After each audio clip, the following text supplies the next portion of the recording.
my papa went a-hunting for grizzly bear. He's down a-hunting on the register. Grizzly bear. It was early one morning. Grizzly bear. I heard him shooting in the corner. Grizzly bear.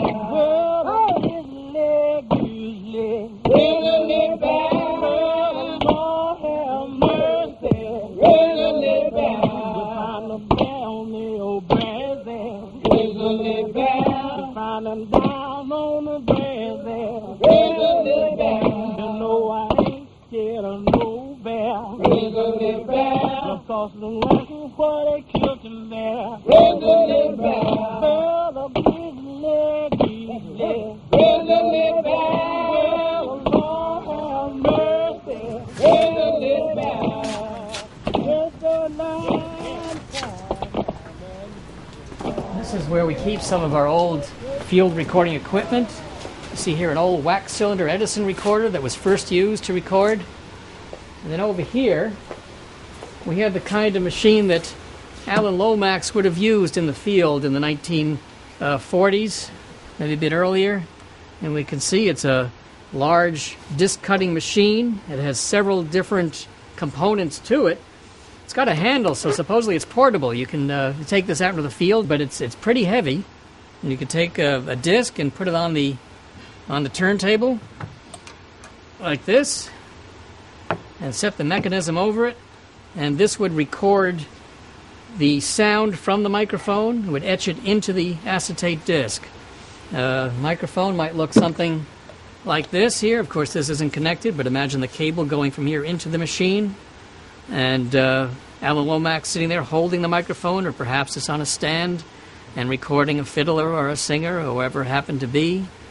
Musicians and sociologists can now study American folk songs that have never been transcribed and would otherwise be lost if the library officials did not go into the field to record unknown primitive singers. But the rustlers broke on us in the dead hours of night. She rose from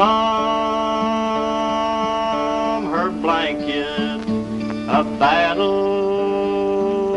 to fight. She rose from her blanket with a gun in each hand, said, "Come all of you cowboys." We have perhaps 30,000 field recordings here. Many done by the Lomaxes, John and Alan Lomax. Field recordings, old disc field recordings come in a variety of forms. We have aluminum discs. These were discs that were put right on a disc cutting machine for recording music or spoken word. And they were a blank aluminum disc looking like this, and a needle would etch the sound right into the disc. Here's an example here. A lacquer or acetate disc with grooves cut into it. The base on this one is probably aluminum, but some of the bases were glass and some were cardboard. How many are there of Lomax? Perhaps 10,000 recordings by John and Alan Lomax. If you rise in the morning, bring judgment on. Bring judgment on. I ain't tired of living,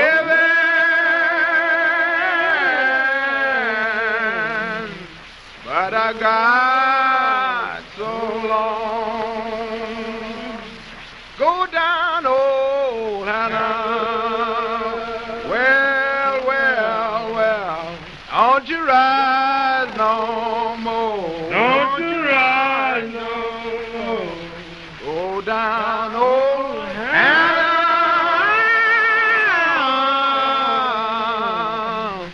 Don't you rise no more.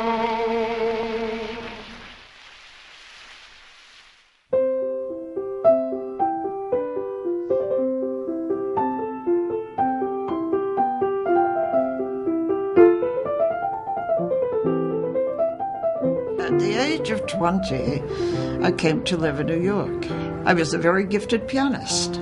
But somewhere along the line, I decided that I was not going to be a concert pianist. Can I do that again? Sure. Folk songs were not a concern of anybody. I mean, in New York, of course, we went to the opera if we could afford it. And we went to a concert if we could afford it. But 1936 was a time when there was, I say, a change. And this is where the important thing that happened is if somebody comes who really puts folk music, shall we say, on the map. And that was Alan Lomax. Alan did an extremely important thing that really changed the view that Americans have of a society outside of the elite society. You know, you have a learned society of books and authors and a snobbish upper class that really thought that all of culture had to be according to their design. But Alan is the one that really makes the nation as a whole conscious of the fact that poor people also have a culture. Not only have a culture, but a culture that is worth everything, that is as good as the other culture.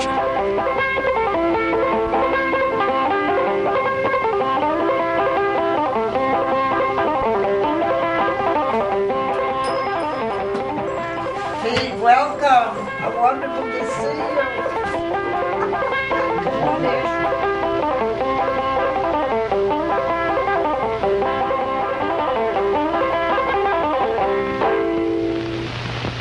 Hello there, Peter. Oh, howdy. Mighty nice music you're making, Pete. Oh, I'm just warming up. What's that funny-looking guitar you're playing? Oh, this isn't a guitar. This is a banjo. Well, tell me, is the banjo something new? New? About as new as America is. I know it's the banjo. In 1937, Alan was 22 years old. But his father was in his 60s. He wanted to retire. And he told the library, I'm appointing my son to be the acting curator. Well, in effect, he was in charge. It was a room not bigger than this apartment, stacks of records gathering dust.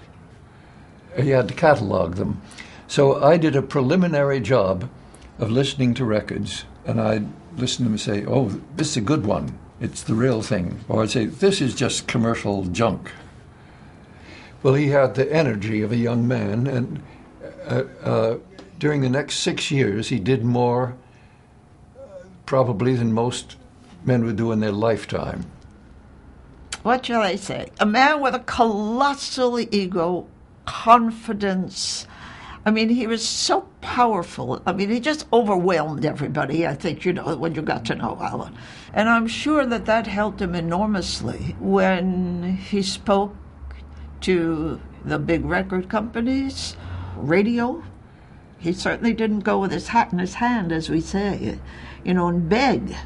No, he went there saying, look, this thing that I'm talking about, this folk music I'm talking about, really should be known to the world, and you should be proud to disseminate it.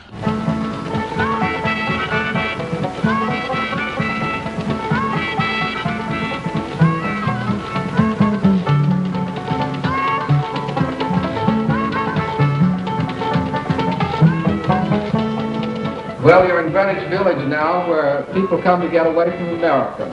It's not jazz around here anymore. It's folk music. Jazz is hi-hat and aging. The young people have gone mad over ballads and blues, guitar playing and banjo picking. We're recording here tonight. We're having a party, so come on in. Where did the blues come from? Memphis says, from the sorrows of the South. And that's true. But they also had a root in the lonesome love songs of Great Britain that lived on in the backwoods of the South, as Jean Ritchie in her dulcimer will explain. I once did have a dear companion. Indeed, I thought his love my own, until a black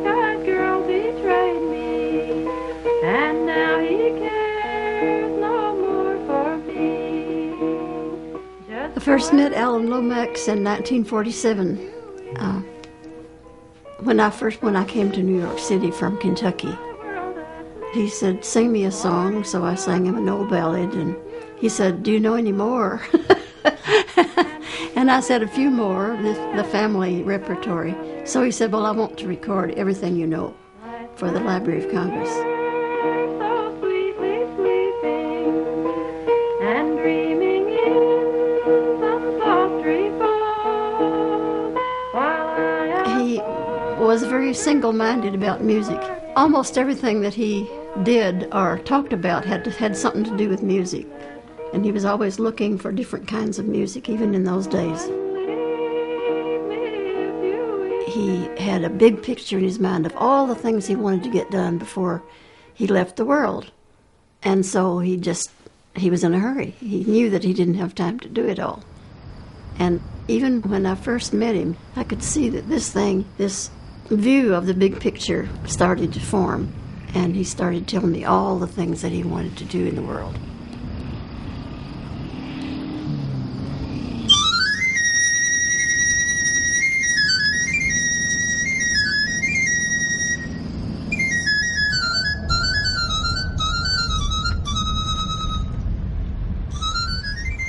Pontevedra, Spain, December 3rd, 1952.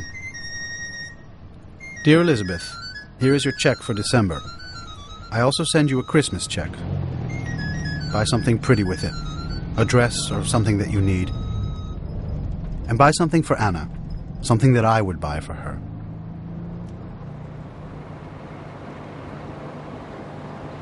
You know, I adored my father. He is a very seductive person, in a way. He sort of seems to promise everything. He's all yours. But the thing about Alan was that he wasn't around a lot. He was absent many times, going off on various missions. And then in 1950, he sailed off to Europe, and I was really heartbroken. My mother said that I made a huge fuss about it and, was very difficult about it.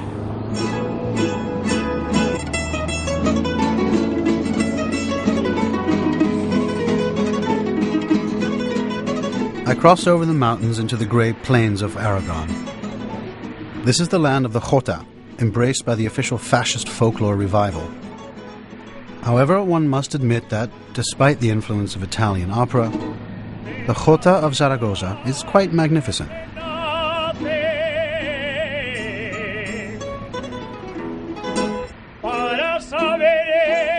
The singer is a wiry, tough little man of about 40. His voice never seems to tire.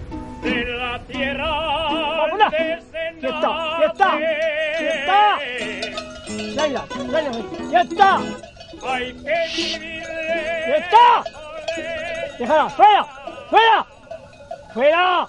¡Va, fuera! ¡Va! ¡Ya para ahí! ¡Ya para allá! ¡Ya para allá! ¡Quieta ahí! ¡Quieta ahí! ¡Quieta ahí! ¡Fuera! ¡Cago en 10! ¡Fuera de ahí! ¡Fuera, fuera! ¡Fuera! ¡Coño! ¡Qué cosa más maja, ¿verdad? ¡Qué cosa más maja! Esto es, los perros. Van con 1000, aunque vayan con 1000. Las traen, las lleva el perro. El perro es el que manda aquí. ¿Se das cuenta qué cosa más bonita? ¿Cómo entiende el idioma? Ven aquí. Nina, ven aquí. Ven aquí. Ven. Ven. Nina, ven. Ven, Nina, ven, que no te pasa nada, Nina, ven aquí. La plaza de toros, cuando empecé yo a los 20 años, empecé en la militar, de militar empecé. Y llegaba a una plaza de toros sin micro, no había micros, no había. Me tocó mucho cantar sin micro, mucho. Y luego, en el Principal en Zaragoza, me presenté a Premio TV, el año 43, me dieron el primer premio en el Teatro Principal de Zaragoza. Y tienes un pastor feliz. Me conocen por todos sitios. Es que son tantos años cantando. Estuve con el presidente Batista en Cuba.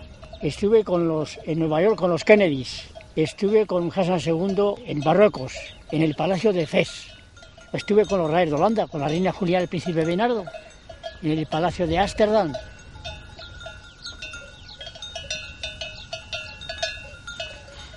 Es muy bueno viajar. Lo mejor que hay es, el mejor bachiller es viajar. Porque ves cómo viven en un sitio, ves cómo viven en otro, ves el mundo. Y es cuando está uno feliz en su casa. Y pues aquí soy un rayo. Estoy tan feliz con mi familia. No hay como la familia, ¿eh? No hay como la casa tuya. La familia es lo primero, sí. Los hijos, las madres, en fin. La familia es lo mejor que hay. ¿Qué Muy le bien. gusta tanto aquí en el campo? ¿Eh? ¿Qué le gusta tanto aquí en el campo? Voy a cantar una canción aquí en el campo. ¿Usted quiere cantar? Sí. Vale. Bueno, luego se la traduces tú, ¿eh? Vamos a ver. Voy a cantar otra. No levantes tanto el vuelo,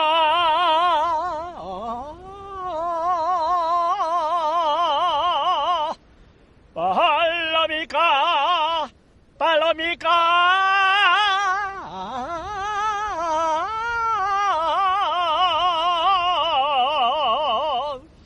no levantes tanto el vuelo,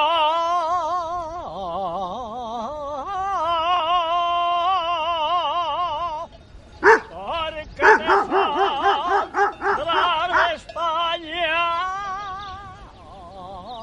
I think by the time I was 8 or 9 years old, he told me that he had to make certain choices in his life, and very tough ones. And one of them was that, he had to, there was no one else around who would do what he was doing. And he felt that that was his first thing, and that family life had to come second. He didn't mean that he would abandon me, but he meant that, he couldn't have a settled family life, and he couldn't offer a stable economic situation for anyone.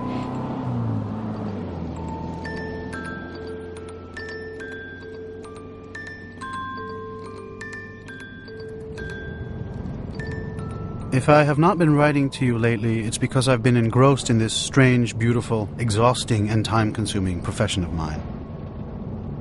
I don't know why I'm doing this. I've tossed away my 2 years of vacation on a job others could have done as well. Timidity and technical difficulties still hold up my albums at Columbia. It will require another 2 months to get the first 10 out and another month to get the BBC programs done. So I'm hitching up my britches and hoping to manage to stand it.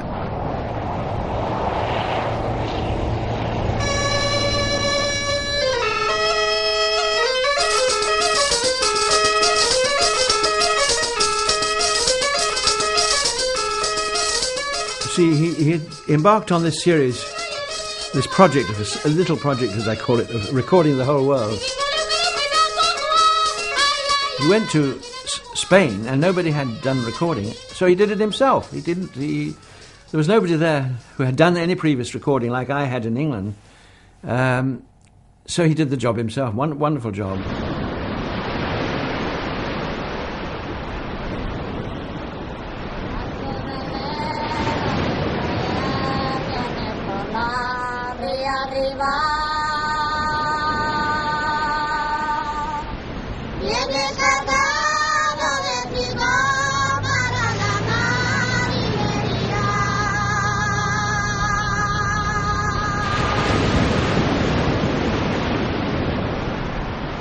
I began my Galician recordings near Finisterre, where the huge foghorn groans a last farewell to ships bound west to America. No matter what the weather, the black tarred rowing boats are always on the bay, and every year there is a new ballad for drowning at sea. We had been walking up and down the town for 2 hours, but it led to nothing. It was one of those discouraging tramps so familiar to folk song collectors that turn the most interesting towns into little miserable hells of rejection and frustration. Just when we gave up looking, the town clerk told us that the 3 best singers in the region had just moved in. He led me to a house that was like a heap of stone and called Manuela. There in the filthy barn stood a young woman. her clothes ragged, a child on her arm. Manuela fetched her 2 sisters. Juana closed her one soft brown eye and began in a low, trembling voice one of the songs they had learned in the port. Marucha let go for a line or 2, and then she raised her head, and out of her throat came a high falsetto crying tone that put white heat into the song.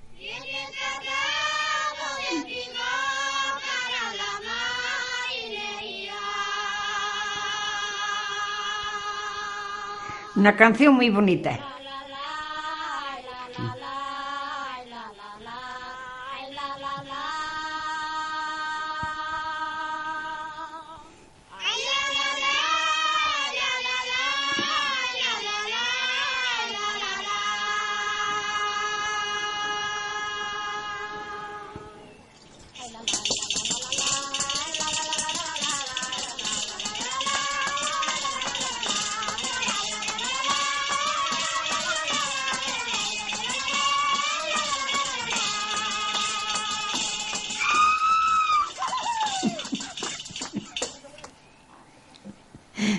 Por Dios. Bueno, ya pararon.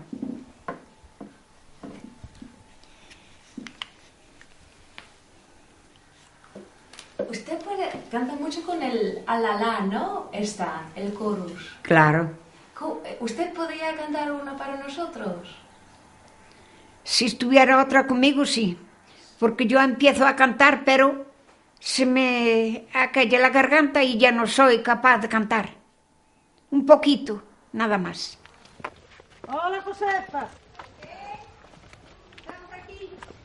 A ver, ¿por dónde quieres ir? ¿Para abajo? Pobreño. Déjeme escuchar mucho.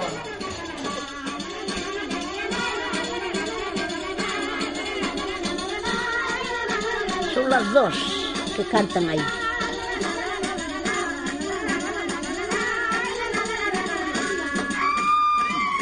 ¡Ey, Carballeira!